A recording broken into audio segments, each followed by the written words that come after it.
We are, in People Before Profit, introducing this bill, the Emergency Price Controls Bill, today because increases in the cost of living haven't gone away, you know.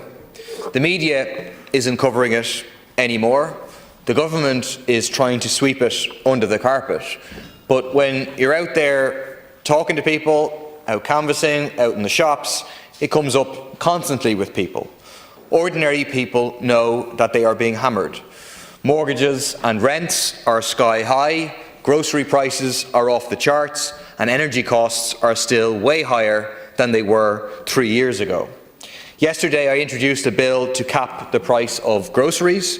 Next month, we will have second stage of a bill to cap mortgage interest rates at 3%. And today, as the second part of People Before Profit's cost of living package, I'm introducing this bill to cap energy and fuel prices. Our bill would cap the price of electricity, gas, home heating oil, petrol and diesel, and it does so by using existing powers available to the government under the Consumer Protection Act 2007, which allows it to introduce price controls. Our bill would cap electricity at 25 cents per kilowatt hour, significantly lower than the current average price of 35.83 cents. It would cap natural gas at 8 cents per kilowatt hour, significantly lower than the average current price of 11 cent 0.17, and kerosene or home heating oil would be capped at €1 a litre. We estimate that this would save the average household €1,300 on electricity alone. In a country with the highest electricity prices in Europe, it's clear that price controls are badly needed. A third of households are living in energy poverty, which means that they're forced to spend more than 10% of their income on energy. For very many, that is absolutely unsustainable. It means falling further and further into debt.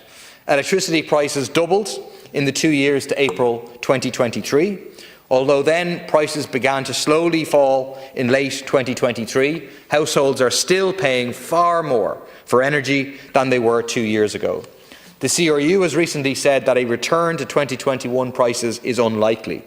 The government has said that the energy credits were only temporary once-offs. So they're expecting ordinary working people to shoulder the burden of permanent price hikes for years to come. The latest figures from the CRU show the cumulative effect of 2 years of high energy prices. 1 in 10 households are in arrears for their electricity, and a record 1 in 4 households are in arrears for their gas.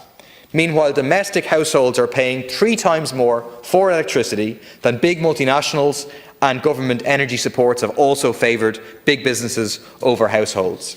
On top of this, the ESB Group, a state-owned company, reported profits after tax of €868 million for 2023, up more than 30% in 2022.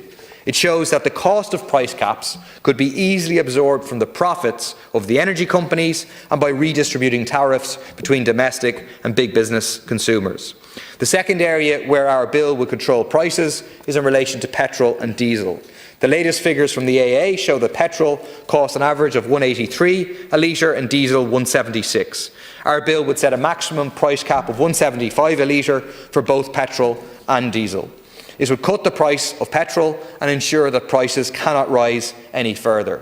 That cost could be absorbed by reductions in excise duty by the government and by scrapping excise duty hikes planned for the 1st of August, which are set to increase the price of petrol by 4 cents a litre and the price of diesel by 3 cents a litre.